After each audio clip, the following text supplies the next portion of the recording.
माँ भारती के भाल का श्रृंगार है हिंदी, हिंदुस्तान के बाग की बहार है हिंदी। हिंदी हमारी आन है, हिंदी हमारी शान है, हिंदी हमारा मान है और हिंदी ही हमारी पहचान है।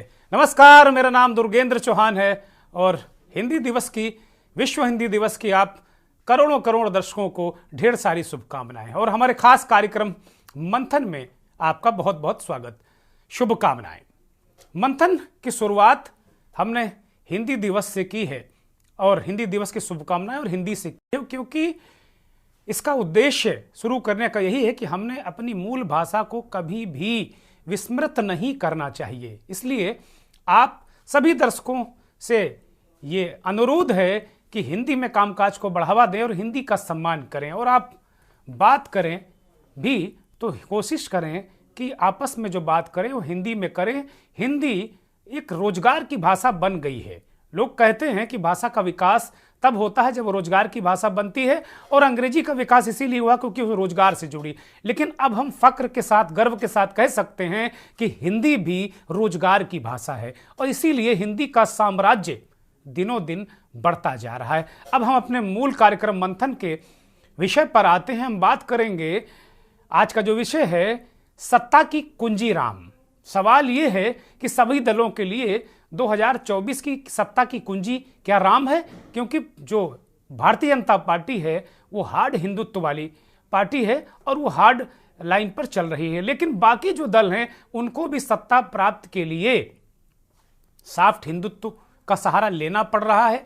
वो राम नाम तो जप रहे हैं लेकिन अयोध्या जाने से परहेज कर रहे हैं। बड़ा सवाल यही है कि निमंत्रण पर बवाल, और सवाल क्यों है? अभी तक कांग्रेस ने स्पष्ट कर दिया है कि वो वहां पर नहीं जा रही है। सोनिया गांधी और जो मल्लिकार्जुन खड़गे हैं, या जो नेता लोकसभा में है अधीर रंजन चौधरी, कांग्रेस के अध्यक्ष खड़गे, सोनिया गांधी, राहुल गांधी, खड़गे, ये कोई 22 तारीख को प्राण प्रतिष्ठा में नहीं जा रहे हैं। दलील है कि मंदिर अधूरा है, दलील है कि बीजेपी और आरएसएस ने इसे राजनीतिक परियोजना, पॉलिटिकल प्रोजेक्ट बना दिया है। इस वजह से निमंत्रण को ससम्मान ठुकरा दिया है। लेकिन सवाल यही कि वास्तव में खरमास खत्म होने के बाद कांग्रेस पार्टी के जो उत्तर प्रदेश के अध्यक्ष हैं अजय राय, वो कह रहे हैं कि हम दर्शन करेंगे 15 तारीख को जाकर। तो राम से परहेज और राम के दर्शन, ये दोनों बातें कैसे हो सकती हैं? दूसरी तरफ यह भी देखा जा रहा है कि राम को साधने की कोशिश जो की जा रही है उसमें विपक्षी दल के अलग अलग तरीके से सुर बदलते नजर आ रहे हैं। लेकिन आज हमने इस चर्चा पे कि राम क्या 24 की सत्ता की कुंजी है, कांग्रेस पार्टी को निमंत्रित किया और समाजवादी पार्टी, दोनों को, लेकिन दोनों दलों ने इस चर्चा में हिस्सा लेने से साफ मना कर दिया। जिस तरीके से कांग्रेस ने निमंत्रण राम मंदिर ट्रस्ट का ठुकराया, हमारा भी अनुरोध उन्होंने स्वीकार नहीं किया। मेरा सवाल आज मंथन में यही होगा कि सपा और कांग्रेस चर्चा से क्यों भाग रहे हैं, डिबेट से क्यों भाग रहे हैं?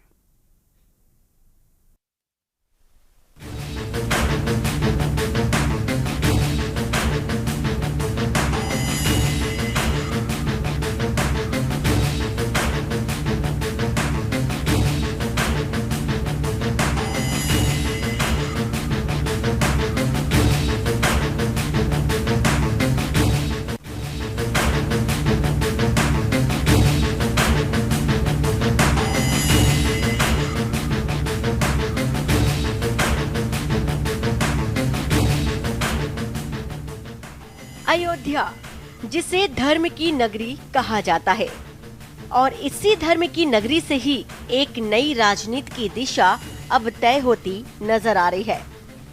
विपक्षी गठबंधन जहां सीटों को लेकर ऊहापोह की स्थिति से गुजर रही है, तो वहीं बीजेपी जीत की हैट्रिक का प्लान सेट कर रही है। वहीं ये कहना गलत नहीं होगा कि अब सत्ता की कुंजी राजनीतिक दलों ने राम के हवाले कर दी है। जानकारों के मुताबिक बीजेपी ने जो योजना बनाई है उसे राम यानी कि RAM प्लान कहा जा रहा है। आर का मतलब आरएसएस, ए का मतलब अयोध्या और एम का मतलब महिला और मुस्लिम फैक्टर माने जा रहे हैं। इतना ही नहीं, कांग्रेस पार्टी भले ही निमंत्रण में आने की बात पर खुलकर विचार न रख रही हो, लेकिन राम को चुनावी माध्यम बनाती जरूर नजर आ रही है। एक और जहां राहुल गांधी भारत जोड़ो यात्रा निकालने जा रहे हैं, उनके इस यात्रा में वाराणसी, प्रयागराज, अमेठी, रायबरेली और लखनऊ जिले शामिल हैं, लेकिन अयोध्या का कहीं पर भी नाम नहीं है। जबकि भारत जोड़ो यात्रा सबसे ज्यादा दिन यूपी में ही गुजारेगी। इसे लेकर सियासी गलियारों में तमाम तरह की चर्चाएं भी चल रही हैं। बीजेपी और सुभाषपा के नेताओं ने अयोध्या को लेकर कांग्रेस पर करारा हमला भी बोला। उधर अयोध्या को लेकर कांग्रेस की दूरी भी समय समय पर सवाल उठाती रही है और इसी को ध्यान में रखते हुए कांग्रेस ने प्राण प्रतिष्ठा कार्यक्रम से पहले अयोध्या जाने का प्लान बनाया है। माना जा रहा है कि कांग्रेस यूपी प्रदेश अध्यक्ष खरमास खत्म होते ही 15 जनवरी को अयोध्या जाएंगे और ये संदेश देंगे कि कोई बुलाए या ना बुलाए, राम सभी के हैं।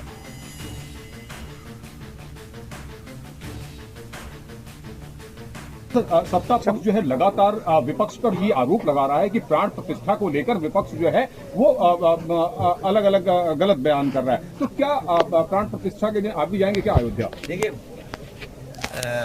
मैंने आप आधी अधूरी बात मत करिए। पूरी बात यह है कि बीजेपी के लोग ये कह रहे हैं कि जिसके पास निमंत्रण होगा वही आएगा। हमारा पक्ष ये है कि भगवान जब बुलाएंगे तो वो बीजेपी भी नहीं रोक पाएगी। और अगर आपका हमारा किसी का मन करे कि आज भगवान की इच्छा है हमें देखने की, तो क्या हमें कोई रोक पाएगा?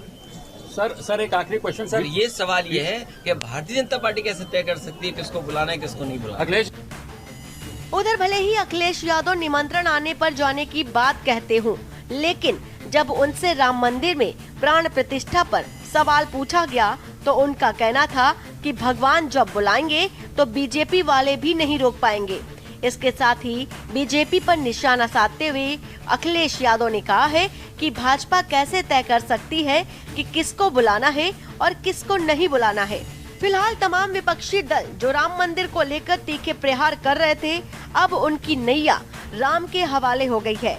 अब देखने वाली बात ये होगी कि लोकसभा का चुनाव नजदीक है और ऐसे में प्रभु राम किसकी नैया पार लगाते हैं। स्पेशल डेस्क के न्यूज इंडिया।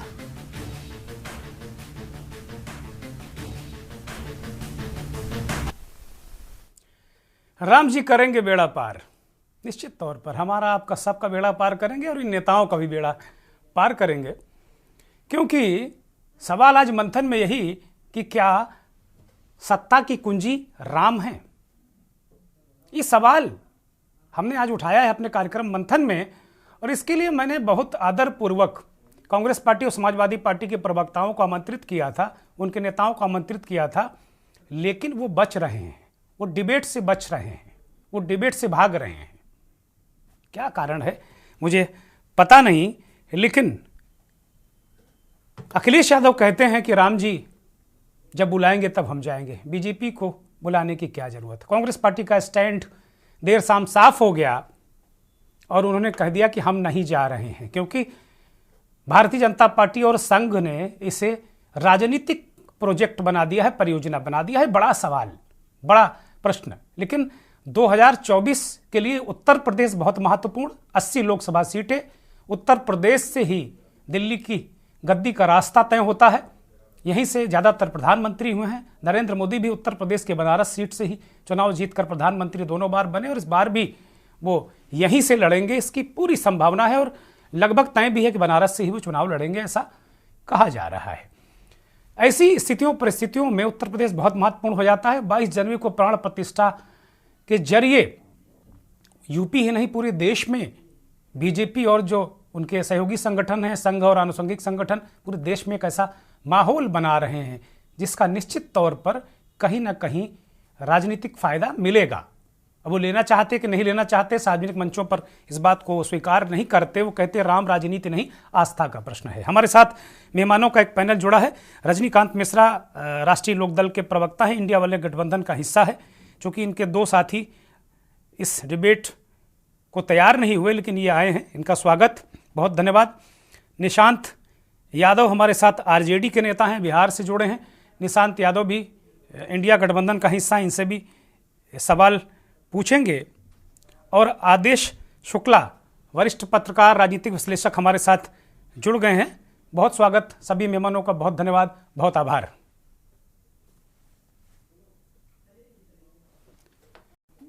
बहुत बहुत आभार तीनों मेहमानों को फ्रेम पर लाया जाए। कुल मिलाकर जो स्थितियां परिस्थितियां, ये जो दो खिड़कियां खाली नजर आ रही हैं, एक कांग्रेस पार्टी की खिड़की है और एक समाजवादी पार्टी की है। हमने उम्मीद ऐसी नहीं की थी कि आज ये दल नहीं आएंगे इस चर्चा में, क्योंकि लगातार भाई चर्चा तो होनी चाहिए ना। अगर सवाल है, उठ रहा है, तो आपको चर्चा तो करनी चाहिए। राम नाम को लेकर सत्ता की वैतरणी पार सब कोई होना चाहता है। ये कहता है कि बीजेपी राम का दुरुपयोग कर रही, लेकिन राम का द्रोही या राम से विमुख होकर क्या कोई राजनीतिक दल अब राजनीति कर पाएगा क्या? ऐसी स्थितियां परिस्थितियां का इस उत्तर प्रदेश में और पूरे देश में बन गई हैं। आदेश शुक्ला के पास मैं जाऊंगा इस चर्चा के लिए।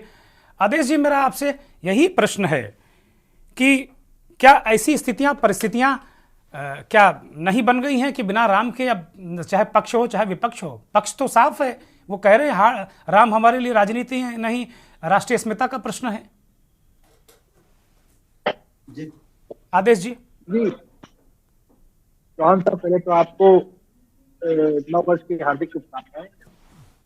और जिस तरीके से सिस्टम चल रहा है कि राम मंदिर के पक्ष और राम मंदिर के विरोध, इसमें कोई ऐसा नहीं कि ये आज हुआ, थोड़ा 3-4-5 महीने पहले जाइए, जब चुनाव चल रहे थे 3-4-5 राज्यों के, तब से कहीं ना कहीं उत्तर प्रदेश हो, चाहे स्टालिन हो, चाहे क्या कहते हैं और भी अन्य नेता हैं, उन लोगों का कहीं ना कहीं मंदिर को लेकर, कहीं ना कहीं एक धर्म को लेकर, कहीं ना कहीं कुछ ऐसा करते थे जिससे एक मैसेज देने की ताकत रखते थे वो अपनी, कि वो हिंदू धर्म को ही नकार रहे हैं। जैसे आप समाजवादी पार्टी की बात करें, यहाँ पे समाजवादी पार्टी के जो लीडर है स्वामी प्रसाद मौर्य, वो तो हिंदू धर्म को ही नकार रहे हैं। इसी तरीके से स्टालिन का भी आपने देखा होगा, स्टालिन भी जो है हिंदू धर्म को नकार रहे हैं।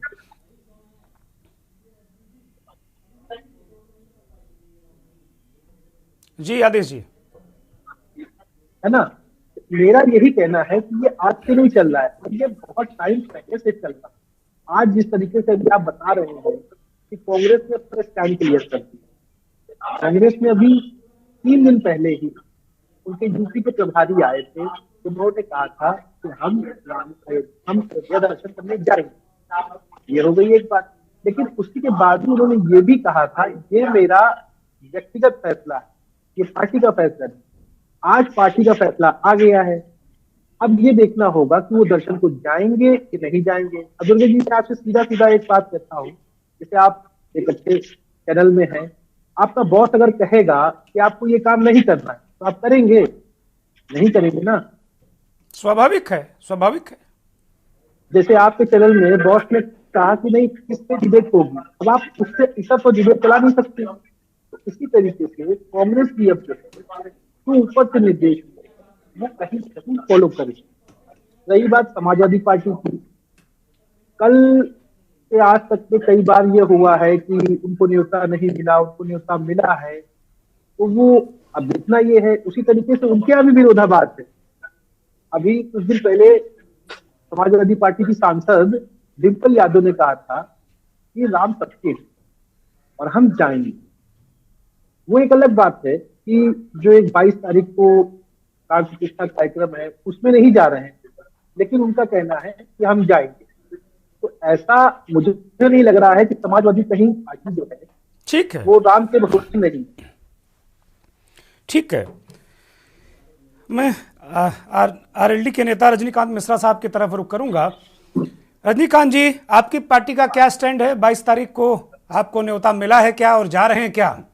क्योंकि राम चाहिए सबको, सत्ता के लिए भी, भले ही आप कहें कि नहीं बीजेपी इसका दुरुपयोग करती है, लेकिन राजनीति में राम का विरोध करके भी राजनीति करना बहुत मुश्किल हो गया है। आप लोगों का क्या स्टैंड है? और आपके गठबंधन के लोग, कांग्रेस पार्टी ने स्पष्ट कर दिया कि 22 को नहीं जा रहे हैं। उनके उत्तर प्रदेश की यूनिट 15 के बाद, खरमास के बाद, वो जब जैसे ही एक तरीके से जो खरमास खत्म होगा उसके बाद वो जाएंगे। तो आपकी पार्टी का स्टैंड क्या है? देखिए, हम राजनीति को धर्म से नहीं जोड़ते, और जहां तक आपने एक प्रश्न किया कि राम, ये कहा नहीं जा सकता कि बिना राम की राजनीति संभव नहीं, ऐसा नहीं है। ऐसी परिस्थितियां बनी हैं, ऐसी परिस्थितियों का निर्माण हो गया, कम से कम उत्तर प्रदेश में तो ऐसी स्थिति दिखी रही है। मेरी बात सुनिए, देखिए, राम सबके हैं और ये देश राम का है। इस देश के लोग राम के हैं, इस देश में राम से आस्था है। इस देश के लोग नहीं, पूरे विश्व के लोगों की राम में आस्था है, और ये आस्था सबकी है, किसी एक पार्टी की आस्था नहीं है ये। और ये एक विषय चल रहा है कि भाजपा ने इसको कर किया और भाजपा इसको करा रही है, भाजपा इसको, ठीक है, एक माहौल बनाने की कोशिश है, लेकिन ये एक लंबे समय का संघर्ष है। 500 वर्षों का ये संघर्ष है, इसमें हजारों लोग शहीद हुए हैं। उस समय कहीं इसका कोई भाजपा का किसी का कोई नामो निशान नहीं था जब से आंदोलन चल रहा है। तो ये देखिए, उन शहीदों को नमन है, कोर्ट के आदेश को नमन है। और जहां तक आप हमारे जाने की बात की है, तो मुझे इसका निमंत्रण भी नहीं है। हम प्रोटोकॉल तोड़ते नहीं है कि बिना प्रोटोकॉल के वहां पहुंच जाए। वहां प्रधानमंत्री जा रहे हैं, एक सुरक्षा व्यवस्था होगी, एक बहुत सारी चीजें वहां पर नहीं, प्रधानमंत्री जी ने खुद ही कह दिया है कि अगर जिसको निमंत्रण नहीं ना आए क्योंकि बहुत भीड़ होगी वहां, तो ये तो बात उन्होंने स्पष्ट ही कर दी है। तो ये प्रश्न करना कि, तो मैं आपको बता दूं कि मुझे इसका कोई निमंत्रण नहीं है, ठीक है। और अगर हमें निमंत्रण नहीं हो तो मेरा जाना, मैं वहां जाऊंगा, लेकिन इस उद्घाटन के बाद जाऊं या पहले जाऊं वो बात अलग है, लेकिन मैं जाऊंगा। राम में हमारी आस्था है, राम में सबकी आस्था है, राम सबके हैं, और इस देश में राम राज्य होना ही चाहिए। कांग्रेस के साथी क्यों नहीं जा रहे हैं, उनको निमंत्रण है, ये वो बताएं। लेकिन उनके नेता राजीव गांधी ने इसका शिलान्यास किया था, और उन्होंने कहा था कि इस देश में राम राज्य नहीं होगा तो होगा क्या। ये राजीव गांधी जी के वर्जन है कि भारत में राम राज्य नहीं होगा तो कौन सा राज्य होगा। ये चीजें मैंने सुनी है, और ये भाजपा के नेता सुब्रमण्यम स्वामी का भी बयान है कि राजीव गांधी ने ये शब्द कहा है फैजाबाद के भाषण में कि अगर भारत में राम राज्य नहीं होगा तो कौन सा राज्य होगा, और भारत के लोग राम राज्य नहीं चाहेंगे तो कौन सा राज्य चाहेंगे। अब इसका कोई इवेंट करे, कोई राजनीतिक लाभ लेने की कोशिश करे, उसकी सोच। हमारा राम में आस्था है, मैं राम को आस्था से देखता हूँ, मैं राम की पूजा करता हूँ, और मेरे लिए धर्म जो है राजनीति में नहीं है, मैं राजनीति का धर्म चाहता हूँ, धर्म की राजनीति में। ठीक बात है। मेरा अगला सवाल जो आरजेडी के नेता है निशांत यादव, उनसे है। निशांत यादव, मैं आपके पास आ रहा हूं, चूंकि परिस्थितियां जैसा आपने देखा कि आपके जो सहयोगी दल आरएलडी के नेता ने कहा कि भाई आस्था राम में है, सभी की आस्था है। उन्होंने कांग्रेस का भी हवाला दिया कि राजीव गांधी ने कहा था कि राम राज्य भारत में नहीं होगा तो फिर कहाँ होगा। अब कांग्रेस के लोग आज है नहीं हमारे साथ चर्चा में, नहीं, मैं उनसे पूछता, सवाल करता, चूंकि आज वो चर्चा में आए नहीं, लेकिन वो कह रहे हैं कि धर्म की राजनीति नहीं, राजनीति का धर्म होना चाहिए। आप के लोग या आपकी पार्टी या आपके जो नेता हैं, उन्होंने तो यही कह दिया कि भाई वहाँ मंदिर से क्या होगा, आप मंदिर से क्या खाना मिल जाएगा, मंदिर में जाओगे तो क्या बीमारी ठीक हो जाएगी। तो अब कहना ही क्या, निशांत यादव? बहुत बहुत धन्यवाद आप सबों का। सबसे पहले तो नव वर्ष की ढेरों शुभकामनाएं सभी लोगों को। और हमारे सहयोगी दल और हमारे पूर्व के वक्ता ने बिल्कुल सही कहा, उसका मैं समर्थन करता हूँ कि धर्म की राजनीति नहीं होनी चाहिए। राजनीति में धर्म बिल्कुल होना चाहिए। और जहां तक बात है कि विकास की, हम ये मानते हैं कि भारत के डेवलपमेंट, बिहार के डेवलपमेंट की बात होनी चाहिए। राम मंदिर से अगर डेवलपमेंट होता है तो राम मंदिर की बात होनी चाहिए। अगर यूनिवर्सिटी से विकास होता है तो स्वास्थ्य से विकास होता है तो वो उसकी बात होनी चाहिए। तो हमारे नेता ने भी कहा है कि राम मंदिर तो अच्छी बात है, चलो ठीक है, लेकिन उसके अलावा भी शिक्षित होना सबसे बड़ी चीज है। रोजगार बहुत बड़ी चीज है।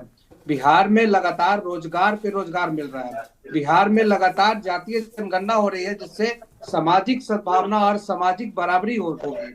तो ये बहुत बड़ी चीज है। तो आरजेडी का जो मॉडल है उसी मॉडल पे काम किया जा सकता है और उसके आगे हम लोग बिहार को ही नहीं पूरे देश को आगे बढ़ा सकते हैं। तो सबसे बड़ा चीज है कि बिहार इंडिया। बोलिए निशांत, आपकी आवाज नहीं आ रही। मुझे लगता कुछ तकनीकी व्यवधान है। हमारे साथ इस देश के जाने माने संपादक, वरिष्ठ पत्रकार आलोक भदौरिया जी जुड़ गए हैं। भदौरिया जी, बहुत स्वागत, बहुत धन्यवाद, बहुत आभार के न्यूज़ को वक्त देने के लिए। भदौरिया जी, हमारा सवाल है आज मंथन में कि राम क्या 2024 की सत्ता की कुंजी है।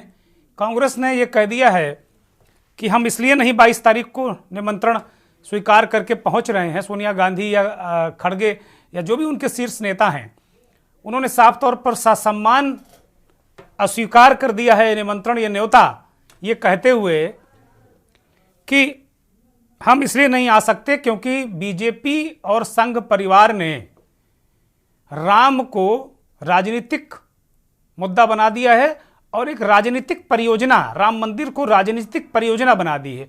उनको यह भी इतराज है कि आधे अधूरे मंदिर का उद्घाटन या लोकार्पण या प्राण प्रतिष्ठा की जा रही है, इस पर भी इतराज किया। लेकिन सबसे जो इतराज का बिंदु है, ना आने का जो सबसे बड़ा बिंदु है कांग्रेस पार्टी का, वो कह रहे हैं ये पॉलिटिकल प्रोजेक्ट के रूप में आरएसएस और बीजेपी इसे इस्तेमाल कर रही है। राम आस्था का प्रश्न है, बीजेपी कहती है उनके लिए आस्था राष्ट्रीय अस्मिता का प्रश्न है, राजनीति का प्रश्न नहीं है। आलोक जी। धन्यवाद दुर्गेन जी। जी, ये किसकी आस्था का विषय है या किसकी आस्था का विषय नहीं है। धर्म में राजनीति होनी चाहिए नहीं होनी चाहिए, बिल्कुल एक अलग मुद्दा है। धर्म दरअसल बेसिकली जब भी हम धर्म की बात करते हैं तो ये एक जीवन पद्धति है। ये आपका ये नहीं है कि आपने वो 2 बेलपत्र चढ़ा दिए या 2 मूल वो माला चढ़ा दी, उसके बाद दिन भर आप वो काम करते रहे। पहले ही शब्द होता है जब इस्तेमाल होता है तो वो ये होता है कि धर्म सम्मत है कि नहीं है। अब सवाल ये है कि धर्म सम्मत है या नहीं है, इसकी बहस और परिभाषा में मैं नहीं पढ़ना चाहता। ये एक मेरे हिसाब से ये एक अनर्गल बहस है, इन सब का कोई मतलब नहीं है। महत्वपूर्ण चीज ये है, मेरा तो मानना है कि राम को क्या, मेरा तो मानना है कि आप हिंदू राष्ट्र घोषित कर दीजिए, राम राष्ट्र घोषित कर दीजिए। जब आप प्रयागराज का नाम बदलते हैं तो भारत का भी नाम राम राज्य कर दीजिए, मुझे उससे कोई दिक्कत नहीं है। लेकिन कुछ तथ्यात्मक आंकड़े मालूम होने चाहिए कि धर्म के आधार पर जो भी देश बने हैं उन लोगों ने कितनी तरक्की करी है। क्या अमेरिका जो दुनिया का सबसे बड़ी अर्थव्यवस्था है, क्या वो धर्म के आधार पर बना? रशिया धर्म के आधार पर बना, जापान धर्म के आधार पर बना, चीन भी क्या धर्म के आधार पर बना? तो हमको ये समझना चाहिए कि हम कौन सी, क्या फ्रांस धर्म के आधार पर बना, ब्रिटेन धर्म के आधार पर है? नहीं है। इसका सीधा जवाब है कि नहीं है। इसका मतलब क्या होता है? मतलब ये होता है कि धर्म आपके लिए है कि आप खाली हैं, आपको लगा दिया गया, इस काम में लगे रहेंगे। मेरा तो मानना है, ये मेरा एक निजी विचार है ये, और मेरा निजी विचार थोड़ा सा बिल्कुल एक अलग हटके है। मेरा मानना है कि जब ह्यूमन डेवलपमेंट इंडेक्स आता है, तो अगर धर्म इतनी बड़ी चीज है तो उसमें ह्यूमन डेवलपमेंट इंडेक्स में अंतर्राष्ट्रीय तौर पर उसमें धर्म को भी जोड़ देना चाहिए। जैसे शिक्षा में आप कहाँ खड़े हैं, स्वास्थ्य में कहाँ खड़े हैं, ये हमारे मानवीय विकास के ये सब ये पहलू हैं। इंफ्रास्ट्रक्चर में आप कहाँ खड़े हैं, तो वहां भी एक धर्म को भी जुड़वा देना चाहिए। अगर हम लोग इतने विश्व गुरु हो गए, जाने क्या क्या गुरु हो गए हैं, अब हमें खुद ही नहीं मालूम। दुनिया के 100 यूनिवर्सिटी में आप आते नहीं है, उसके बाद में आप विश्व गुरु भी हैं, सब कुछ है, आप मैंने मान लिया सब कुछ है, सब कुछ है, ठीक है। तो सवाल है कि आपकी बात दुनिया क्यों नहीं मानती है? अगर दुनिया मानती है कि भाई धर्म शिक्षा बड़ा महत्वपूर्ण चीज है, स्वास्थ्य बड़ा महत्वपूर्ण विषय है, तो आपकी बात क्या दुनिया नहीं मान रही है? वो धर्म को भी मान ले, भाई सबसे बड़ा इशू है। क्या हम ये मान लें कि अमेरिका के पास में क्षमता नहीं है कि वो बड़ी से बड़ी मूर्ति बना सके? स्टैच्यू ऑफ लिबर्टी कितने मंजिल का है, कितने मीटर का है, जरा देखें। और इस मामले में तो देखिए कि अमेरिका हमारे मामले में, अर्थव्यवस्था के मामले में तो बिल्कुल पिछड़ जाता है। अगर मूर्ति के आधार पर अगर अर्थव्यवस्था और विकास का अगर पैमाना माना जाए तो बेचारा अमेरिका तो बहुत पीछे है हमसे, बहुत ही पीछे। उसकी स्टैच्यू ऑफ लिबर्टी तो कहीं नहीं ठहरती हमारे वल्लभ भाई पटेल की मूर्ति के आगे, कहीं नहीं ठहरेगी राम मंदिर की, राम की जो मूर्ति बनने जा रही है उसके आगे। तो सवाल ये है कि आंख खोलिए, नजरिया साफ करिए। अगर आपको लगता है कि आपकी मूर्ति बनाने से आपकी अर्थव्यवस्था दुनिया में सबसे बड़ी हो जाएगी, बिल्कुल बनाइए, उससे बड़ी बनाइए, सबसे बड़ी बनाइए। मैं तो ये कहता हूँ 100 मीटर क्या चीज होती है, 2000 मीटर की आप बना दीजिए, अगर आपकी उससे अर्थव्यवस्था उससे बड़ी बन जाती है और आपकी अगर प्रति व्यक्ति आय अगर बढ़ जाती है, अगर आपको 82 करोड़ को खाना नहीं देना पड़ता है, तो राम मंदिर एक नहीं, राम मंदिर, कृष्ण मंदिर, फला मंदिर, टिकाना मंदिर, हमारे यहाँ तो शायद कितने दुर्गेंद्र जी आप बता रहे थे कितने कोटि भगवान है। हाँ, हमारे यहाँ बहुत देवी बहुत देवताओं भगवान है, की काफी अलग अलग तरीके से, बहुत लोग अलग अलग तरीके से मानते हैं और अलग अलग तरीके से कोटियों में देवी देवताएं हैं। कहाँ हैं और सब सारी चीज़ें कहाँ हैं, ये बड़ा सवाल है।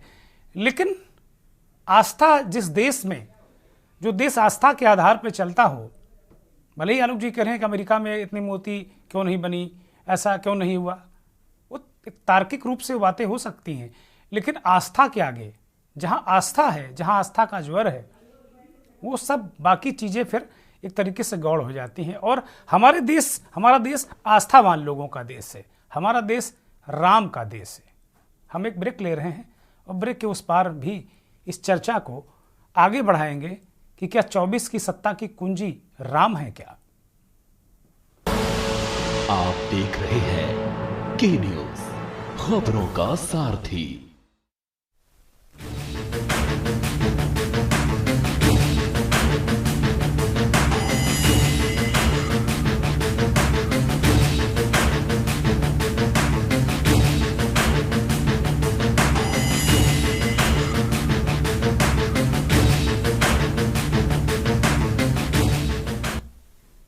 सत्ता की कुंजी राम, 2024 के लोकसभा चुनाव के लिए क्या राम सत्ता की कुंजी है? भारतीय जनता पार्टी का जो हार्ड हिंदुत्व का जो रोड मैप है वो पहले से जग जाहिर है। भाजपा कहती है कि राम उसके लिए राष्ट्रीय अस्मिता का प्रश्न है, राजनीति का प्रश्न नहीं है। लेकिन जो विपक्ष है वो प्राण प्रतिष्ठा में तो नहीं जाएगा। दाएं बाएं कांग्रेस का स्टैंड क्लियर हो गया है कि भारतीय जनता पार्टी ने इसे राजनीतिक परियोजना बना दिया, आरएसएस ने मिलकर राजनीतिक परियोजना बना दिया, इसलिए 22 तारीख को वो नहीं जा रहे हैं। तो सीधे तौर पर कोई भी दल राम से बैर भी नहीं लेना चाहता, क्योंकि राम के बिना अब काम चलने वाला नहीं, ऐसा लग रहा है। भारतीय जनता पार्टी के वरिष्ठ नेता प्रवक्ता आनंद दुबे लखनऊ से हमारे साथ जुड़ गए हैं। दुबे जी बहुत स्वागत, बहुत धन्यवाद, बहुत आभार आपका। सीधा प्रश्न आनंद दुबे से ही कि कांग्रेस पार्टी ने कहा कि भाई आप लोगों ने इसे पॉलिटिकल प्रोजेक्ट बना दिया है, इसलिए वो नहीं आ रही। शाम को उन्होंने स्टैंड क्लियर कर दिया है कि 22 तारीख को नहीं आ रहे हैं, आगे पीछे वो आते रहेंगे, उसमें आपकी परमिशन लेने की जरूरत नहीं है। आनंद दुबे, परमिशन किसी को किसी की लेने की आवश्यकता नहीं है, मंदिर तो कोई भी जा सकता है। देखिए, ये तो पहले से पता था कि कांग्रेस पार्टी हो या समाजवादी पार्टी हो, ये वहां नहीं जाएंगे। इस तरह की विमर्श जो है वो पब्लिक डोमेन में था, लोग खुद से एंटिसिपेट कर रहे थे कि ये लोग नहीं जाएंगे, क्योंकि जिन लोगों ने हमेशा राम मंदिर का विरोध किया, जिन लोगों ने हमेशा ये प्रयास किया कि किस तरह से इसमें रोड़े अटकाए जाए और राम भक्तों पर गोलियां चलवाने से लेकर तमाम चीजें, साधु सन्यासियों पर लाठीचार्ज कराने वाले लोग, तो राम मंदिर तो इनकी आंखों में शूल की तरह चुभ रहा है। पहले राम सेतु को काल्पनिक बताना, फिर राम मंदिर के लिए वो वकील खड़े कर देना, फिर उस कपिल सिब्बल को उठा के समाजवादी पार्टी ने राज्यसभा भेजा, ऐसे बहुत सारी चीजें। ये बिल्कुल पता था कि कांग्रेस पार्टी या हो या समाजवादी पार्टी वो यही करने वाली। अभी मैं सुन रहा था, दो बड़े आज आपने विद्वान लोग बुलाए हैं, एक ये यादव जी हैं, बड़ा मुस्कुरा रहे हैं, और एक भदौरिया साहब अभी कह रहे थे कि पता नहीं बड़ी इंटेलेक्चुअल बातें कर रहे थे, कह रहे थे हम कहाँ ये। चलिए मैं कहता हूं उन राम मंदिर जब नहीं बना था और तमाम चीजें नहीं बनी थी, आपको पता है देश में एक सुन लीजिए, बीच बोलने में दीजिए भाई, तो बोलने दीजिए। पहली देखिए, चीज की मैं ये बिल्कुल आदत ठीक नहीं है, कोई भी ये कृपया मत करे। मैं निवेदन करता हूं, जब आनंद दुबे बोल रहे हैं तो वही बोलेंगे, जब आप बोलेंगे तो फिर कोई दूसरा नहीं बोलेगा। आनंद दुबे बोलिए। थोड़ा सा मुझे पता है कि आप लोगों को कभी कभी टीवी पे आने का मौका मिलता है यादव जी, तो आप लोग उत्साहित ज्यादा हो जाते हैं, इसलिए थोड़ा ढंग से बोलिएगा, ठीक है।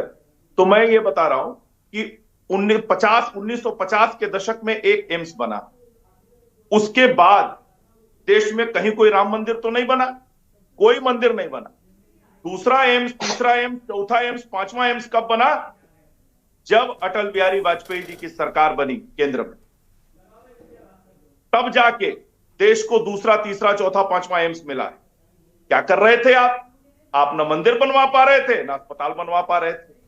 अब एक चीज और बता दूं, 2014 तक देश में 387 मेडिकल कॉलेज, आज 692 है। एम्स 6 थे, आज 24। यूनिवर्सिटियां 723 थी, आज 1472। आईआईटी 16 थे, आज 23 है। आईआईएम 13 थे, आज 20। ये हकीकत इस देश में। मुझे एक चीज और याद आ गई, इसी तरह के सवाल तब उठाए गए थे जब सोमनाथ मंदिर के उद्घाटन में राजेंद्र प्रसाद जी गए। उस समय भी कहा गया मंदिर बनने से क्या होगा, नौकरी मिल जाएगी क्या, रोजगार मिल जाएगा क्या, स्वास्थ्य मिल जाएगा क्या, पढ़ना चाहिए। उस समय जो उन्होंने भाषण दिया डॉक्टर राजेंद्र प्रसाद ने, कांग्रेस पार्टी को भी पढ़ना चाहिए, और यहां जो बैठे हैं जो बड़ी बड़ी बातें कर रहे हैं वामपंथी विचारधारा के लोग, उनको भी पढ़ना चाहिए। उन्होंने कहा मैं यह मानता हूं कि मंदिर बनने, अभी मैं मंदिर इकोनॉमिक्स भी बताऊंगा, मंदिर बनने से रोजगार नहीं मिलेगा, मंदिर बनने से सरकारी नौकरियां भी नहीं पैदा होंगी, और मंदिर बनने से उद्योग भी नहीं लगेगा, लेकिन मंदिर बनने से टूटे हुए भारत का आत्मबल खड़ा होगा। और इतिहास गवाह है कि टूटे हुए आत्मबल से न तो नौकरी हो सकती है, न उद्योग हो सकता है, और ना आप अपने लिए खड़े हो सकते हैं। तो सोमनाथ मंदिर भारत के टूटे हुए आत्मबल को मजबूत करने का काम है, हमें पराजय बोझ से बाहर निकालने का काम है। लेकिन जो लोग मुस्लिम तुष्टीकरण के लिए कब्रिस्तान की बाउंड्री, मैं पूछना चाहता हूं, समाजवादी पार्टी जब कब्रिस्तान की बाउंड्री बना रही थी, उससे रोजगार मिल रहा था क्या? बड़ी बड़ी टोपियां लगा के हज हाउस बनवाए गए, उससे रोजगार मिला क्या? इसी लखनऊ में इफ्तारी दिया जाता था सरकारी पैसे पर, सरकारी पैसा खर्च करके इफ्तारी दी जाती थी, बाकायदे निमंत्रण बांट के। उससे कौन सा रोजगार मिल जाता था अगर धर्म निजी मामला था तो? इसके अलावा सैफई में नाच गाना होता था सरकारी खर्चे पे, उससे कौन सा रोजगार मिलता था? आज जब राम मंदिर बन रहा है तो आप रोजगार की बात कर रहे हैं। और एक चीज बता देता हूं, काशी विश्वनाथ का कॉरिडोर बना, 13 करोड़ से ज्यादा लोग 2 साल में वहां दर्शन कर चुके हैं। गोवा से ज्यादा लोग, गोवा में 3 करोड़ गए थे और 8 करोड़ एक साल में काशी विश्वनाथ के दर्शन करने गए। 8 करोड़ लोगों ने अगर हजार रुपए भी खर्च किए होंगे तो काशी के जो लोग हैं उन्हीं को रोजगार मिला होगा, उन्हीं को फायदा मिला होगा। इसी तरह अयोध्या की बात है, एक दौर है 4.5 लाख करोड़ टेम्पल इकोनॉमी है हमारे देश में, जो चलती है। कुछ विशेष बात है? जीडीपी में हमारा जो यह धार्मिक पर्यटन है इसका योगदान है। लेकिन जिन लोगों को सिर्फ और सिर्फ राम मंदिर आंखों में शूल की तरह चुभ रहा है, उन्हें कुछ नहीं दिखाई देता। वो लोग ये नहीं समझते हैं कि मोदी जी का विरोध करते हुए, भाजपा का विरोध करते हुए तब वो देश के मानस के खिलाफ चले जाते हैं, और उसके बाद जब चुनाव हारते हैं तो कहते हैं ईवीएम हैक हो गया, चुनाव आयोग बिक गया, सारी चीजें बर्बाद हो गई, देश में संविधान खत्म हो रहा है। इस तरह की चीजें, इस तरह की बातें देश ने बहुत पहले देखी। लेकिन आज पूरा देश भगवान राम के भव्य मंदिर को लेकर उत्साहित है, और इस बात को शायद ये विपक्षी दल नहीं समझ पा रहे, जिसका खामियाजा आने वाले समय में इनको भुगतना पड़े। ठीक है। इसी बीच हमारे साथ विद्या भास्कर स्वामी वासुदेवानंद महाराज जी हमारे साथ जुड़ गए हैं। क्योंकि महाराज जी के यहाँ कुछ विद्युत का व्यवधान है, इसलिए वो हमें अभी उनका प्राकट्य हुआ था हमारी स्क्रीन पर, लेकिन वो फिर विद्युत व्यवधान के कारण वो हमें दृष्टिगोचर नहीं हो पा रहे हैं। महाराज जी बहुत स्वागत, बहुत प्रणाम, बहुत आभार आपका के न्यूज़ को वक्त देने के लिए। अगर मेरी आवाज़ आप तक आ रही है तो मेरा प्रश्न आपसे यही है कि जिस तरीके से विपक्ष लगातार राम मंदिर की प्राण प्रतिष्ठा को लेकर बयानबाजी कर रहा है और संपूर्ण विपक्ष लगभग 22 तारीख को प्राण प्रतिष्ठा में निमंत्रण देने के बाद भी नहीं आ रहा है। कांग्रेस पार्टी का स्टैंड शाम को आया कि वो कह रहे हैं कि बीजेपी और आरएसएस ने इसे राजनीतिक परियोजना बना दिया है। स्वामी जी, राम के नाम से क्यों लोगों को परहेज हो सकता है, और क्या राजनीतिक परियोजना की जो बात है क्या विपक्ष को या कांग्रेस पार्टी को इस वक्त करनी चाहिए थी क्या? धन्यवाद आपको और इसमें उपस्थित जितने लोग हैं सभी लोगों को धन्यवाद है। राम जी के नाम से कांग्रेस को तो कभी भी परहेज नहीं होना चाहिए, क्योंकि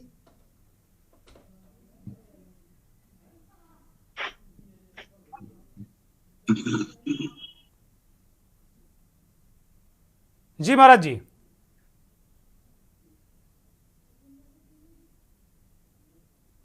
मुझे लगता है कि कुछ यांत्रिक व्यवधान है। हाँ, हमारी आवाज जा रही है। हाँ बोलिए बोलिए, दर्शक सुन रहे हैं महाराज जी, कृपया। हाँ, मैं ये कह रहा हूं कि कांग्रेस को तो राम जी से परहेज कभी नहीं होना चाहिए, क्योंकि महात्मा गांधी जी कांग्रेस के मेरुदंड और महात्मा गांधी जी की प्रत्येक सभा जो प्रार्थना सभा होती थी जी, वो रघुपति राघव राजा राम पतित पावन सीताराम से प्रारंभ होती थी। इसलिए राम जी के नाम से तो कांग्रेस को ऊर्जा मिली है। अब अंधकार में बाद में आ गई कांग्रेस, जो ऊर्जा का स्रोत किसी दूसरी जगह खोजने लगी। भगवान श्री राम राष्ट्र के प्रतीक हैं। भगवान श्री राम राष्ट्र के जन जन से इस तरह जुड़े हुए हैं कि जब यहां बच्चा पैदा होता है तो चाहे वो ब्राह्मण के यहाँ पैदा हो, चाहे क्षत्रिय के यहाँ पैदा हो, चाहे वैश्य के यहाँ पैदा हो, चाहे शूद्र के यहाँ पैदा हो, सबके यहाँ सोहर गाया जाता है के करा के भैले बबुआ राम, के करा बबुआ लक्ष्मण हो, के करा के भरत भुवाल, के करा गए सोहर हो जी। और जवाब दिया जाता है कौशल्या के भैले बबुआ राम, सुमित्रा बबुआ लक्ष्मण हो, कैकेयी के भरत भुवाल, तो तीनों घरे सोहर हो जी। तो जन्म के समय तो हुआ ही, और ए टू जेड मृत्यु के समय देखिए, जब व्यक्ति मर जाता है तो राम नाम सत्य है, राम नाम सत्य है, राम नाम सत्य है कहते हुए अर्थी उठती है और श्मशान तक जाती है। तो मैं केवल इतना कहना चाहूंगा कि भगवान श्री राम इस राष्ट्र की ऊर्जा है। भगवान श्री राम के माध्यम से ही हम हर चीज प्रारंभ करते हैं। देहात में जब मेरी उम्र 6-7 साल की थी, मेरी अवस्था, उस समय हम लोग देखते थे कि जब मजदूर गेहूं पीट कर तैयार करके राशि लगा देते थे, तो राशि लगाने के बाद जब नापना शुरू करते थे तो राम 1, राम 2, राम 3, राम 4, या तो हर अंक के साथ राम कहते थे या फिर राम 2, 3, 4, मतलब वहां भी राम जी से ही प्रारंभ करते थे। हाँ, पहले अंक को राम ही मानते थे, पहले अंक को राम मान के, और फिर जब दूसरा कहते तो फिर 2 से शुरू करते थे गणना को। क्या कुछ बोलना चाहते हैं क्या? बीच में आपकी आवाज है। नहीं बोलिए बोलिए बोलिए, कृपया कंप्लीट करिए, फिर मैं दूसरे वक्ता के पास जाऊंगा। महाराज जी, तो मैं केवल इतना ही कहना चाहता हूं कि श्री राम जो हैं भारतवर्ष की पहचान है।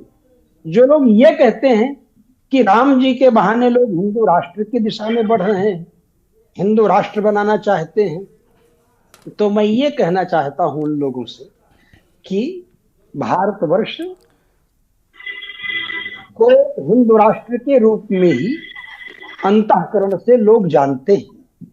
मैं कहता हूं जो जवाहरलाल नेहरू अपने को कहते थे I am Hindu by accident, उनकी मृत्यु के बाद तो उनका दाह संस्कार नहीं होना चाहिए था।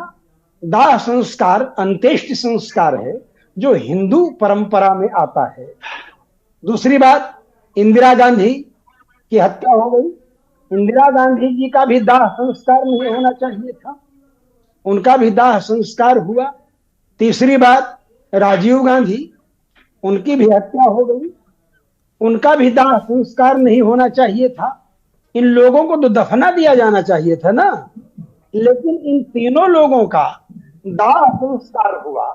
इससे सिद्ध होता है कि भारतवर्ष के ये सर्वोच्च पद पर थे और भारतवर्ष हिंदू राष्ट्र की भूमिका में अंतःकरण से लोग स्वीकार कर चुके हैं, इसलिए इन लोगों का दाह संस्कार हुआ। मैं यही बताना चाहता हूं, व्यावहारिक दृष्टिकोण से ये दाह संस्कार है। इंदिरा गांधी का दाह संस्कार जब कर रहे थे, उसके बाद जब कृत्य कर रहे थे राजीव गांधी जी, तो उनके कुर्ता के ऊपर से यज्ञोपवीत पहनाया गया था। ये शास्त्रीय विधि है, क्योंकि कभी बाईं तरफ करना होगा, कभी दाहिनी तरफ करना होगा तर्पण करने के लिए यज्ञोपवीत को। जो ये कहते हैं कि कुर्ता के ऊपर से जनेऊ पहना, मतलब मजाक की दृष्टि से वो गलत कहते हैं। उस समय अगर वस्त्र आदि पहने हैं आप, तो कुर्ता के ऊपर से ही यज्ञोपवीत पहनना होगा। ठीक है महाराज जी, मैं लौटूंगा। बहुत महत्वपूर्ण बात महाराज जी ने कही है। मैं आरजेडी के नेता हमारे साथ जुड़े हुए हैं, उनकी तरफ जाऊंगा। निशांत यादव कह रहे थे कि भाई इनकी पार्टी के नेता ये कहते हैं कि क्या मंदिर से बीमारी ठीक हो जाएगी, क्या मंदिर से खाना मिल जाएगा। आनंद दुबे ने अभी वो जो टेम्पल जो इकोनॉमिक्स है, जो मंदिर का अर्थगणित है, वो समझाया है। निशांत यादव उन्होंने बताया कि गोवा से ज़्यादा पर्यटक काशी विश्वनाथ के दर्शन कर चुके हैं, तो लाभ किसको होगा? बनारस के लोगों को। तो मंदिर एक तो आपके अंदर एक ऊर्जा पैदा करता है, मंदिर जो आप पराजित भाव से रहते हैं वो जय का भाव लाता है, और साथ साथ में जो इकोनॉमिक्स है उसकी भी बात वो करते हैं। निशांत यादव, ये बात बिल्कुल सत्य है कि अध्यात्म से बहुत फायदा होता है शरीर को, लेकिन ये जो राम मंदिर के नाम पे बाजारीकरण की चर्चा हो रही है, राम मंदिर और राम की चर्चा, मतलब डिबेटों में इस तरीके से राम के नाम पे और बीजेपी उसको हैंडल करना चाह रही है। तो राम सबों के हैं। हमारा जो देश है, भारतवर्ष में जितने भी भारतवर्षी हैं सबों के राम है, और राम किसी एक पार्टी की नहीं है। राम अभी पैदा नहीं हुए हैं, राम 2014 के बाद नहीं आए हैं। तो वो मैटर, मुद्दा वो नहीं है। मुद्दा हमारा ये कह रहे थे जीडीपी, कुछ शब्द इनका आया था जीडीपी, तो जीडीपी कहाँ है इसकी बात होनी चाहिए। ये बीजेपी वाले लोग धर्म को के नाम अरे वो कह रहे हैं निशांत यादव जीडीपी बढ़ रहा है, इससे आनंद दुबे कह रहे हैं जीडीपी बढ़ रहा है, लाभ हो रहा है। मैं आ रहा हूं आनंद दुबे, आ रहा हूं आपके पास, बोलिए। आरएसएस जो नागपुर में हम बता रहे हैं, तिरंगा झंडा इन्होंने नहीं लगाया अभी कुछ वर्षों तक। वो आरएसएस हमेशा जो मनुवाद पे चली है, मनुवाद में साफ महिलाओं के विरोध में और शूद्रों के विरोध में हमेशा ऊंच नीच की भावना से मनुवाद पूरित है। तो वो आरएसएस जो मनुवाद को मानती है, बीजेपी उसी से चलती है। तो इनको ये सोचना चाहिए कि देश के का विकास प्रत्येक व्यक्ति के आनंद दुबे जी। राम मंदिर से हमें ज्यादा लाभ, हम ये मानते हैं कि धर्म है, धर्म पे सबका एक समान ये है। तो बहुत बड़ी चीज है कि रोजगार, ये रोजगार की बात। निशांत यादव जवाब ले लेते हैं। बोलिए आनंद दुबे, बोलिए। ये आरजेडी के प्रवक्ता है और मेरी पढ़ाई लिखाई बिहार में ही हुई है, हाई स्कूल से 9वीं तक। मैं भी पटना विश्वविद्यालय छात्र संघ का उपाध्यक्ष रहा हूँ। हम भी मैं दानापुर से ही पढ़ा हूँ और आपसे थोड़ी उम्र ज्यादा होगी मेरी, हो सकता है। बिल्कुल। और मैं पटना से पढ़ा हूँ और लालू जी का ही दौर था। बिहार में लंबे समय तक मनुवाद को गाली देने वाले और बहुत बड़े पिछड़ों की हिमायत लोग जो हैं वो सत्ता में रहे। कितने मेडिकल कॉलेज आपने बिहार में बनवा दिए, जरा वो डेटा बता दीजिएगा। 5 विश्वविद्यालय लालू जी के टर्म में डाटा सुनते जाइए ना। 5 यूनिवर्सिटी आप बता दीजिए। भाई निशांत यादव उनको पूछ लेने दीजिए ना, मैं आपसे जवाब ले लूंगा, बोलिए। फुलवारी शरीफ एम्स जो बिहार में है किसके समय में? अरे भाई निशांत यादव भाई उनको तो बोलने दीजिए, मैंने आपको पूरा मौका दिया बोलने के लिए, अब उनको बोलने दीजिए, फिर जवाब दे दीजिएगा। ज्यादातर देशों की स्थिति खराब है। उस समय भी हमारी जीडीपी जो है 7% के आसपास घूम रही है और 7.3 का एस्टिमेटेड ग्रोथ हमको दिया गया है। और आपको बता दें विदेशी मुद्रा बेरोजगारी दर भी बता दीजिए, बढ़ के हो गया। पहले क्या स्थिति थी? नहीं एम्स, आप जो 24 एम्स की बात कर रहे हैं, देश में बड़े बड़े लोग 24 एम्स की बात कर रहे हैं, कोई नहीं दे पाया। 70 साल में शौचालय नहीं दे पाए गरीबों को। 70 साल में इलाज के लिए आयुष्मान कार्ड नहीं दे पाए। माँ बहन बेटियों को गैस सिलेंडर और आयुष्मान कार्ड से कितने लाभार्थी हैं उसका भी डाटा दीजिए। क्या बात करेंगे ये लोग? आयुष्मान कार्ड और केंद्र की जितनी भी नीतियां हैं वो बिल्कुल कागजों पे है। अपने शासनकाल में बिल्कुल। आप बता दीजिए, आप बता दीजिए 5 विश्वविद्यालय किसने दिया बिहार को? 5 विश्वविद्यालय, एम्स भी मिला जो कांग्रेस के समय। ठीक है निशांत यादव जरा सुन लीजिए भाई, सुनने का मादा आप लोग रखिए भाई, सुनिए। अपने बच्चों का भविष्य नहीं संभाल पाए, हमेशा अपने बच्चों को नहीं पढ़ा पाए। आप ये बता दीजिए कि बीएचयू में जो आईआईटी की छात्रा के साथ रेप हुआ। ठीक है देखिए विषयांतर मत करिए निशांत यादव, जो बातें हो रही है उस पर चर्चा करिए। ठीक, आनंद हुए में आप भी रुकिए। आलोक भदौरिया जी के पास जाऊंगा। भदौरिया जी, निशांत यादव ने बहुत महत्वपूर्ण, माफ कीजिएगा, आनंद दुबे ने बड़े महत्वपूर्ण डेटा दिए। एक मंदिर की इकोनॉमिक्स भी बताई, बहुत सारे विकास के कार्य बताए जो 2014 के बाद हुए हैं। उनको कैसे इनकार कर सकते हैं हम, आलोक जी? देखिए इकोनॉमी बड़ा एक भ्रामक टर्म है। अभी इन्होंने एक जिस चीज का आंकड़े का हवाला दिया वो दिया 7.3। वो 7.3 है एनएसओ का आंकड़ा है, और एनएसओ का जो ये आंकड़ा नहीं है, ये एडवांस एस्टिमेट है ये। तो मैं इनको यही करेक्ट करना चाहूंगा कि एक भारत में रिजर्व बैंक ऑफ इंडिया है, इसकी दिसंबर में मॉनेटरी पॉलिसी कमेटी की रिपोर्ट आई थी। उस मॉनेटरी पॉलिसी कमेटी की रिपोर्ट में कहा गया था कि इस वित्तीय वर्ष में 7% जीडीपी ग्रोथ हो सकती है। तो इसलिए एडवांस एस्टिमेट पे मत जाइए। एडवांस एस्टिमेट साल में 3 बार देता है, एक दिसंबर में देता है, अभी फिर वो देगा, फिर आखिरी इसका तीसरा एस्टिमेट आता है मई में आता है जो फाइनल है। तो एडवांस एस्टिमेट के आधार पर कोई दावा नहीं किया जाना चाहिए। बढ़ रही है बिल्कुल ठीक है, लेकिन बढ़ने का एक थोड़ा सा मर्म जरूर समझिए। अगर आपके पास 100 रुपए है और अगर आपके 7 रुपए बढ़ाते हैं तो आप कितने बढ़ जाते हैं? 107 होते हैं। और अगर आपके पास 1000 है और अगर आपके 3% बढ़ते हैं तो कितना बढ़ा? 1003%। तो आंकड़ों की जटिलता समझिए। आंकड़े एक तरफा नहीं होते, आंकड़े को कई आयाम समझना पड़ता है। महत्वपूर्ण ये नहीं है, महत्वपूर्ण ये है। आप जरा सवाल एक बार फिर से दोहराएंगे? नहीं, मेरा कहने का तात्पर्य है, आप कह रहे थे कि भाई बहुत सारे जो चीज़ों पे देखना चाहिए, ह्यूमन इंडेक्स को देखना चाहिए, लेकिन आनंद दुबे तो कह रहे हैं कि भाई मंदिर जो इकोनॉमिक्स है वो तो बहुत ज़्यादा भारत में ग्रो कर रही है। अभी बता रहे हैं गोवा में जितना पर्यटन से लाभ नहीं हुआ उससे 2 गुना काशी में जो काशी कॉरिडोर है उससे लाभ हो गया। तो कहीं ना कहीं लाभ तो काशी वालों को ही हो रहा है। तो मंदिर इकोनॉमिक्स भी हमारे लिए अपने आप में एक लाभदायक है। मैं इसका भी जवाब देता हूँ। अभी जैसे काशी विश्वनाथ मंदिर में काफी पैसे लगाए गए। एक भवाली में एक कैची धाम करके नीम करौली बाबा का मंदिर है, वहां पे कितने पैसे लगाए गए? केवल जो पुताई का खर्चा होता है बस वही हुआ। इस बार क्या था? इस बार वो 8 घंटे का जाम था। जाम कहाँ तक पहुंचा? आप वहां से समझिए भवाली से चलता हुआ भीमताल को पार कर रानी बाग तक पहुंच गया। वहां कोई कॉरिडोर बना? नहीं बना। कोरोना के बाद में श्रद्धा हुई है, बात केवल उसकी नहीं है, बात है कि हर जगह लोग पहुंचे हैं। चर्च में भी भीड़ हुई है, मंदिर में भी भीड़ हुई है, दूर दराज के मंदिरों में भी भीड़ हुई है। ऐसा नहीं कि सब काशीनाथ में, सब काशी विश्वनाथ में भीड़ हुई। वो एक आस्था का विषय है, वो एक बिल्कुल एक अलग है। जब लोगों को लगता है कि कहीं कुछ नहीं हो सकता तो वो करना चाहिए। आप जाते हैं मंदिर, ये बिल्कुल एक निजी एक आस्था का विषय, और मेरा अभी भी मानना है एक आपकी जीवन पद्धति है। पहली बात तो इस चीज को समझना पड़ेगा। जब तक आप धर्म को जीवन पद्धति नहीं अगर समझते तो आपको वो राजस्थान में 450 रुपए का सिलेंडर देने की जरूरत नहीं होनी चाहिए थी। कि अगर धर्म ही सब कुछ बड़ा, धर्म से सारा आत्मबल आ रहा है, तो इसी आत्मबल के आधार पर अगर आप जीत रहे हैं तो दुर्भाग्य के हिसाब से ठीक है। भारतीय जनता पार्टी जीती है, सरकार बनाई है, उसमें कितने वोट मिले? 16 करोड़ वोट मिले। 16 करोड़ कितनी आबादी है, कितने वोटर्स हैं? सिर्फ 16 करोड़। ऐसा क्यों? 30 करोड़ क्यों नहीं मिले? सवाल तो ये भी है। अगर आस्था का विषय है तो महत्वपूर्ण ये नहीं है आस्था का विषय, महत्वपूर्ण ये है कि बुनियादी तथ्यों से नहीं हटना चाहिए। और भारतीय जनता पार्टी नहीं हटी है। भारतीय जनता पार्टी में अभी नीचे के स्तर पर अभी तमाम लोगों को नहीं समझ में आता है।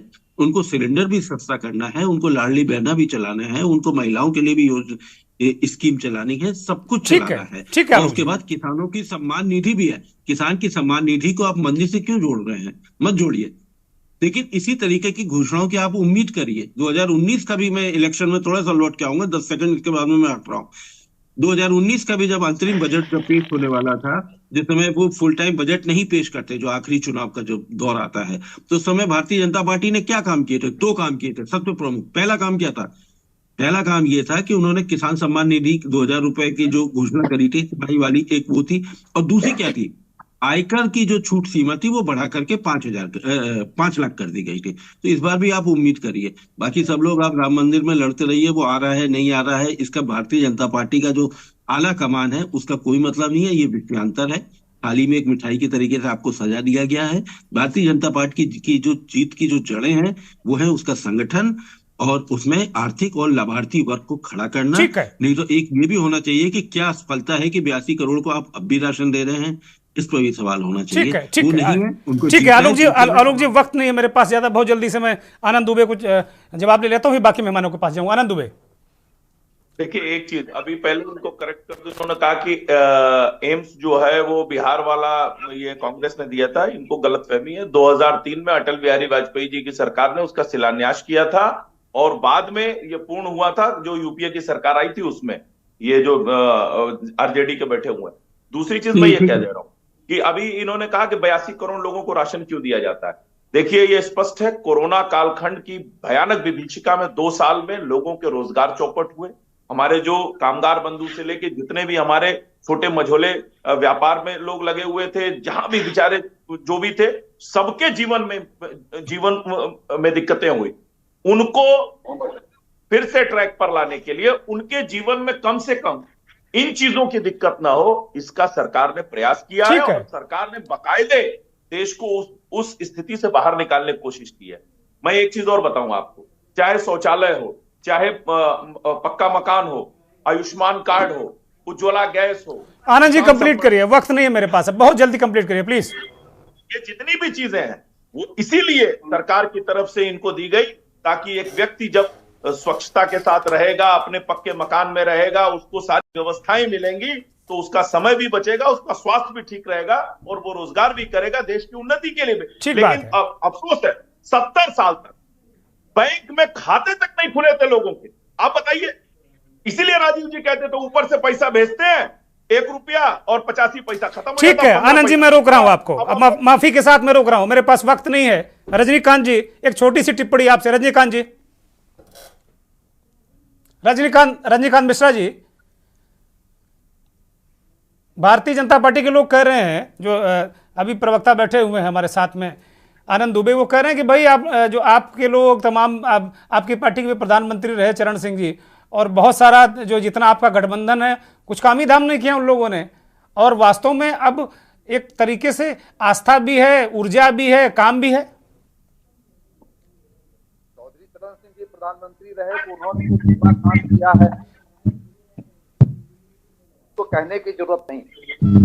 बहुत कम दिनों तक प्रधानमंत्री रहे, वो सदन में भी नहीं गए, लेकिन उसके बाद भी उन्होंने जो काम किया है उसको कहने की जरूरत नहीं। आनंद दुबे जी भी जानते हैं और हमारे वरिष्ठ साथी बैठे हैं। नहीं, अंतर महोदय ने चौधरी चरण सिंह का नाम गलत लिया है, हमने उनके विषय में तो कोई टिप्पणी नहीं की।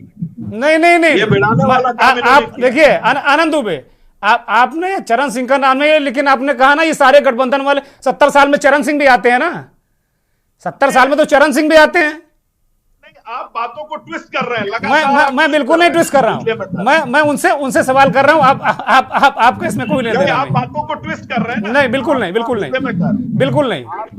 लंबा कालखंड कांग्रेस का रहा तो सवाल कांग्रेस से होगा। यूपी में कांग्रेस वाले तो आज आए नहीं ना, तो सवाल तो इन्हीं से करेंगे। गठबंधन में है ये, जब गठबंधन में तो जवाब देंगे। तो सपा कांग्रेस को पूछ लीजिए। बोलिए। अरे तो वो गठबंधन में जवाब दे चुके हैं पहले ही, वो तो कह रहे हैं कि रामलला वो दर्शन करने जाएंगे, आगे पीछे जाएंगे, आगे पीछे जाएंगे आदेश जी, वो भी आगे पीछे जाएंगे, सारे लोग आगे पीछे जाएंगे, 22 को नहीं जाएंगे। अंतिम टिप्पणी आपकी, बोलिए आदेश शुक्ला। मैं ये कह रहा हूँ अरे बात सुनिए तो, 22 तारीख का मेरे नेता को कोई इन्विटेशन नहीं है। हम आपको कोई परहेज भी तो नहीं है, आपको तो कभी परहेज है ही नहीं। आपको बात आपकी ये है कि ठीक है, बात भाजपा की हो ही नहीं। अब बिल्कुल वक्त नहीं है मेरे पास, एक छोटी सी टिप्पणी आदेश आप दीजिए, आदेश शुक्ला। मेरा यही मानना है कि आलोक जी जो कह रहे थे जिस तरीके से मूर्तियां लगवा दी गई, ये करा दिया गया, सभी जगह कराया गया, तो यहाँ पे भी तो कुछ ऐसा हो रहा है। रोजगार की बात है तो इंटरनेशनल एयरपोर्ट आ गया, वहाँ लाखों बच्चे रोजगार पाएंगे, वो भी तो रोजगार की उसमें आएगा। ऐसा तो नहीं है कि एकदम रोजगार ही नहीं मिल रहा है, एकदम कुछ हो ही नहीं रहा है। ठीक है, बहुत शुक्रिया, बहुत शुक्रिया, माफी के साथ मैं रोक रहा हूँ, बहुत शुक्रिया आदेश शुक्ला जी, आनंद दुबे जी, विद्या भास्कर स्वामी महाराज जी, आलोक भदौरिया जी, रजनीकांत मिश्रा जी, आपका भी बहुत धन्यवाद। आभार उन करोड़ों दर्शकों का जो के न्यूज़ को देखते हैं, हमारे खास कार्यक्रम मंथन को देखते हैं। सवाल यही था कि क्या 2024 में राम सत्ता की कुंजी है? अपने हिसाब से, अपने फायदे नुकसान के हिसाब से लोग इसका विश्लेषण कर रहे हैं और यहाँ भी किया। बहुत बहुत धन्यवाद, नमस्कार। आप देख रहे हैं के न्यूज़।